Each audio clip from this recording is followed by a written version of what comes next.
આ ઉનાળામાં કાળઝાળ ગરમી પડશે, તોબા તોબા થશે, પોકારશે લોકો। જી હા, આગાહીકાર અંબાલાલ પટેલે પણ આગાહી કરી છે કે આ ઉનાળો આ વખતે માર્ચ અને એપ્રિલ મહિનામાં વેસ્ટર્ન ડિસ્ટર્બન્સ આવતા રહેશે।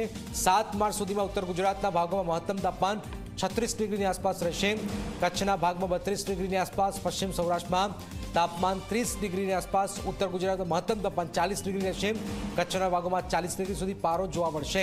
આ વખતે માર્ચ માસથી જ રાજ્યના કેટલાક ભાગોમાં લૂ લાગવાની શક્યતાઓ પણ રહેશે।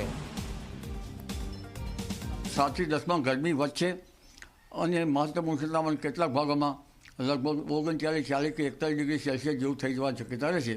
23 માર્ચથી આકરી ગરમી પડશે અને 26મી એપ્રિલથી દેશ દઝાડતી ગરમી પડવાની શક્યતા રહેશે, જેમાં 41 ડિગ્રી સેલ્સિયસથી મહત્તમ તાપમાન 44 ડિગ્રી સેલ્સિયસ આસપાસ કે 45 ડિગ્રી સેલ્સિયસ આસપાસ રહેવાની શક્યતા રહેશે। 10મી મેથી આકરી ગરમી પડશે અને મહત્તમ ઉષ્ણતામાન કેટલાક ભાગમાં 45-46 ડિગ્રી સેલ્સિયસ આસપાસ રહેવાની શક્યતા રહેશે। થોડી વારમાં રીલ્સથી રમઝટ જોવા ન ભૂલશો।